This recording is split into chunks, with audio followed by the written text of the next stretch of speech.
Hi students, welcome to my channel RD Tuition and Tutorials. 10th standard mathsல பயிற்சி 2.4ல first sum வந்து பார்க்கலாம். இதுல பின்வரும் தொடர் வரிசைகளின் அடுத்த 3 உறுப்புகளை காண்க அப்படின்னு கேட்டிருக்காங்க. இதுல மொத்தம் 3 சப்டிவிஷன் வந்து இருக்கு. சப்டிவிஷன் 1 8, 24, 72, எக்ஸெட்ரா அப்படின்னு கொடுத்துருக்காங்க. ஸோ 8க்கு அப்புறம் 24 அப்படிங்கிறது 3ஆல பெருக்கும் போது கிடைக்கிறது. 8 3 24 24 கூட 3 பெருக்கும் போது தான் 72 வந்து கிடைக்குது. அப்போ 72 கூட 3 பெருக்கும் போது அடுத்த ஆன்சர் வந்து கிடைக்கும். அந்த மாதிரி அடுத்த 3 உறுப்புகள் வந்து நம்ம கண்டுபிடிக்கணும். இதுல ஃபர்ஸ்ட் கொடுத்தது நம்ம A1 எடுத்துப்போம். A1 வந்து 8, A2 24, A3 72. ஸோ இது இல்லாம 3 உறுப்புகள் கேட்டிருக்காங்க இல்லையா? A4, A5, A6 வந்து கண்டுபிடிக்கணும்.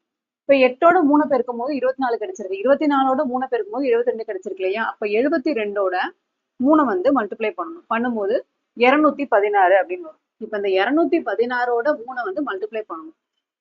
மல்டிப்ளை பண்ணும்போது 648 அப்படின்னு கிடைக்கும்.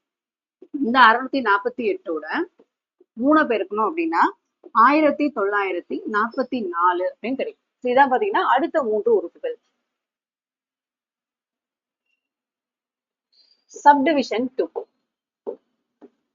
5, 1, -3, எக்ஸெட்ரா அப்படின்னு கொடுத்துருக்காங்க. 5க்கு அடுத்து 1 பாத்தீங்க அப்படின்னா 4 நம்பர் குறைவா வந்து வந்துருக்கு. 5க்கு அப்புறம் 5க்கு முன்னாடி 4, 3, 2, 1. அப்ப 4 நம்பர் குறைவா வந்திருக்கா? 1க்கு அடுத்து -3 அப்படின்னும் போது 0, -1, -2, -1. அப்ப 4 எண்கள் வந்து குறைவா வந்து. இதே மாதிரி அடுத்த 3 உறுப்புகளை கண்டுபிடிக்கணும். A1 வந்து 5, A2 1, A3 வந்து -3. ஸோ இது இல்லாம அடுத்த 3 உறுப்புகள் A4, A5, A6. இப்ப -3க்கு அடுத்து 4 நம்பர் குறைவு அப்படின்னா -3க்கு அப்புறம் -4, -5, -6, -7. இதுக்கப்புறம் அடுத்த 4 நம்பர் -7க்கு அடுத்து -8, -9, -10, -11. -11க்கு அடுத்து 4 நம்பர் 11க்கு அப்புறம் 12, 13, 14, 15. -15.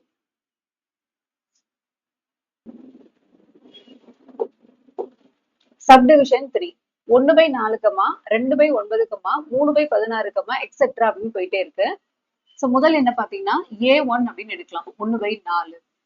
ரெண்டாவது என்ன A2 2/9. மூன்றாவது என்ன A3 3/16. ஸோ இது இல்லாம அடுத்த 3 எண்கள் பாத்தீங்கன்னா A4, A5, A6.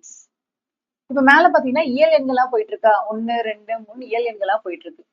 அப்ப இங்க என்ன போடுவோம்? 1, 2, 3. அதுக்கப்புறம் மேல வந்து 4, 5, 6. கீழே பாத்தீங்கன்னா ஸ்கொயர் நம்பரா போயிட்டு இருக்கு. 2 ஸ்கொயர் வந்து 4, 3 ஸ்கொயர் 9, 4 ஸ்கொயர் 16 இல்லையா? அப்ப அடுத்து A4 வரும்போது 5 ஸ்கொயர். 5 ஸ்கொயர் என்ன? 25. அடுத்து வரும்போது 6 ஸ்கொயர். 6 ஸ்கொயர் வந்து 36. அடுத்து 7 ஸ்கொயர். 7 7 49. ஸோ இவ்வளவுதான் இந்த சம். இந்த வீடியோ உங்களுக்கு பிடிச்சிருந்தா லைக் பண்ணுங்க, உங்க ஃப்ரெண்ட்ஸ்க்கும் ஷேர் பண்ணுங்க. மறக்காம நம்ம சேனலை சப்ஸ்கிரைப் பண்ணி வச்சுக்கோங்க. தேங்க்யூ.